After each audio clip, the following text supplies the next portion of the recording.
Hello YouTube, it's your boy Goji King, and today we're reviewing the toy line of the How to Train Your Dragon toy figures for the upcoming movie that's coming out around this Friday, if I recall. And so far I got 3 of the ones that I like the most. I might get my hands on more, and if I do more reviews like this, they're most likely coming out after release of the film. They'll try to do a review on those. So before I start this review, I just want to say thank you guys for the support on the videos I've been posting so far, as well understanding of the upcoming series, which it is still coming out around July since I gotta do stuff on it. So without further ado, let's get on to this review. So we're gonna start off with the Skrill, so we'll just put you guys to the side. Oops, sorry. And the Skrill looks pretty good. I'm surprised it's gonna be in the movie. I think that's what I saw for the trailer. I mean, I saw the Rumblehorn, but not this Skrill, which someone pointed out quite well.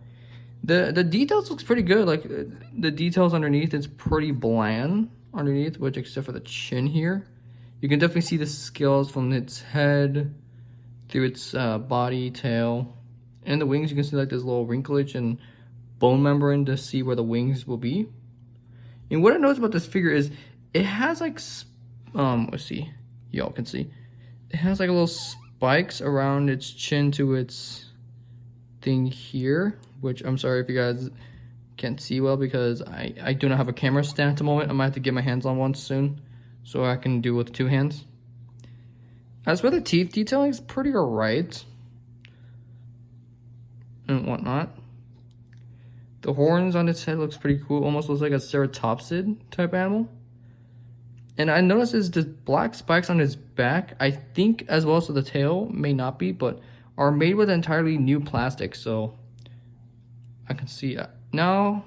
I say for detail paint wise, it looks pretty cool. I mean, the eyes are kind of more of a printed wise, but mine is a little wonky, so it looks like he's doing the type of expression, but I feel like it's all right. The teeth are pretty good, same with the tongue, but what I've noticed on mine, I think, if I'm the only one, is the roof of the mouth or anything in general are not even painted, which makes me believe that either that they didn't bother painting him, or I think that's how his mouth is going to look like the entire film. As for the main paint in general, its main paint's going to be either purple, I think that's some lighter purple, pinks, and orange, with a tan color, which the tan, they did a good job on the tan color, giving like a little stripe pattern like you can see in those old Walking with Dinosaur videos, documentaries I meant. But unfortunately, I couldn't go down here, and this is where you can see the How You Train Your Dragon insignia in there, strapping down to his near its wing card thing, as well as to the base wing. The tail looks pretty good. Now on to the articulation, which please refrain me because excuse me, because this is like one hand job, so the head can swivel all the way, but I'm going to be gentle at the moment. Yeah, let's do this. The wings can go, the legs can go this far and this far back. You can spin the tail around, but I currently have a little struggles with it, so I'm going to bother. But on that note, on the tail, I'm just going to say this right now. It was a pain in the ass for me to get the tail in from this figure because they're sold separate. Like they're sold differently in the same box, which similar to how they do with their Mattel figures, like Mattel does with their dinosaurs and the Godzilla toys at the moment. And it was a pain for me that it almost took like almost 2 hours or more, to the point that I literally had to heat this base of the tail with really, really hot water. And I'm not kind of talking about hot water, I'm like talking about really hot water that they use to like boil lobsters and stuff. But in that way, and that was able to, and I was, excuse my language today, it's a Tuesday for me, which I think it is Tuesday. That I was managed to get the tail in, luckily. The wings are in a, now let's get to the wings actually, my bad. The wings are in a ball joint, so you can make them go up and down and spin around stuff. But I actually completely forgot about this part. What I noticed about these wings is they have like this pinkish coloring around the wings to give like a little shading sort to show off the wing fingers easier. But unfortunately, none on the underside of the wings, which is a little bummer in my opinion. But nonetheless, this is a pretty good figure for $10. And I was managed to find myself one, since so far these guys like to sold out constantly. But look, I got my hands on one. So let's get you to the side. And let's bring out the other dragon. One of my favorites, actually, in this line is the Rumblehorn. When I first hear that it's going to be the movie, I was kind of happy because we didn't really get to see the Rumblehorn in the original trilogy much, except for the second film in the Race to the Edge series, which I'm currently rewatching at the moment, just because and stuff. This dragon looks very cool. I am kind of bummed that the wings are kind of small, but I feel like this is because of the toy stand out. But I'm sure the wings can be a bit bigger once I watch the movie. Now for detailing, it looks really good. You can definitely see all the bumps and grooves, including the detailing on its armored back to its base and whatnot. You can see some like folds on the wing, on its front arms, like almost out of like a rhino. More detailing right here on the back to a weird wavy thing to its tail. The tail is a little detailed as well, unique wise. Underneath, not much detail as much, but pretty good. And that's where you see the insignia. Its head wise looks, oh, sorry. Let me just set my camera a bit more. The head detailing is pretty good. You can definitely see all them scales and whatnot. So far, I'm not seeing the nose on this figure. Maybe because it has like small nose, or it doesn't have a nose at all, which makes it rather interesting. They even put some detailing on the horns, even on his chin horn too. So I think let's get to the paint detail. The eyes are painted this time, which is good for those, since his eyes are relatively small for this figure. They painted its teeth, its tongue and flesh pits are painted. So far not on the roof, which I can see why, but you can just still see the details up there as well. The horns are painted as well. And just to get this out of the way, the horns are more of softer plastic, so you won't hurt your kids. But what I don't like about this is you can kind of see the seams where they were.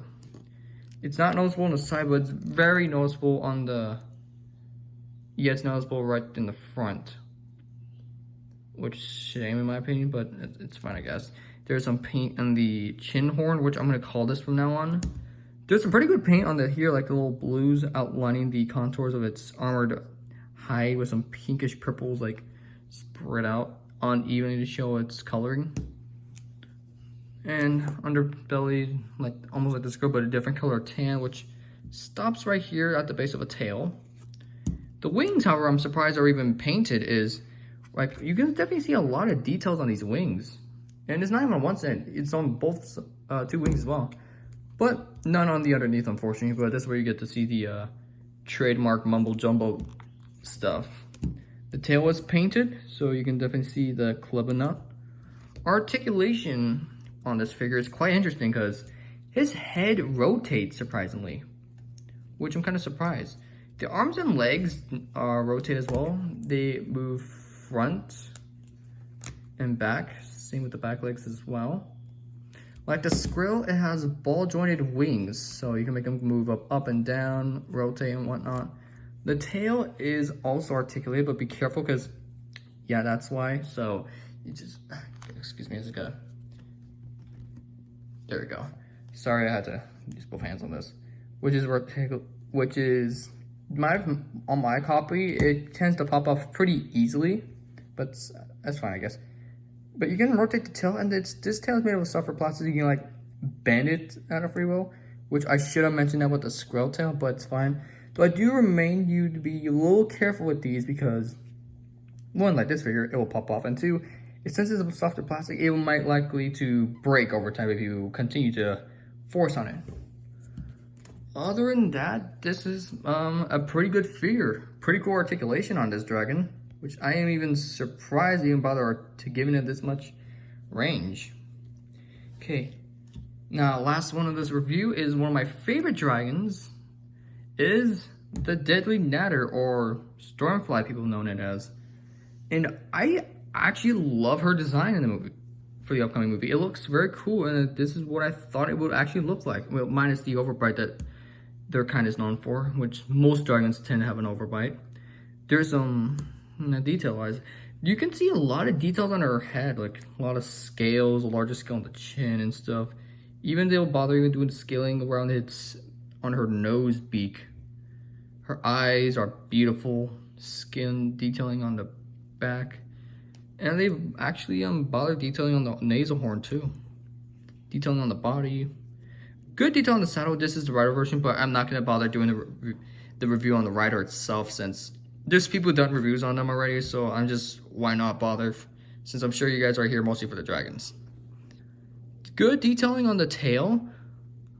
Like, you can definitely see all the spikes and stuff. The legs are good detailed as well. They actually even detailed underneath as well, which is good. And you can see more spiky bits, which I'm kind of sad that they didn't bother painting them, but I might do it, I might not, I don't know. Good details on the feet and stuff. The wings are pretty detailed as well. You can definitely see the fingers outlines on them. Same with this side, same here. Now as for painting, for paint wise, it's mostly consists of blues, whites, orange, and reds. Maybe some greens while we're at it. For head paint, the paint on the head wise is, the paint mostly has this tannish color for the horns and frill spikes, as well as for the chin. As for mouth, it's completely painted, mostly pink, even on the roof as well. Oh, sorry. Its body, then there's these things which are like the Skrill. These are entirely new plastic, 10 plastic. The wings we're gonna go over, which I like absolutely, is the details on the wings is beautiful, similar to the Rumblehorn, but more distinguished and whatnot. And the tips of these wings are laid out with a reddish orange, which I actually forgot to mention in the detailing part, is you can definitely see some type of feathering type of details on the top of these wings, which is quite impressive. Really beautiful. And these wing patterns, it has like some type of metallic like paint on them, which it's kind of an interesting idea on these wings, but I think it worked out pretty well. And as for paint wise, a tan color like the others ends there where you see the dragon insignia.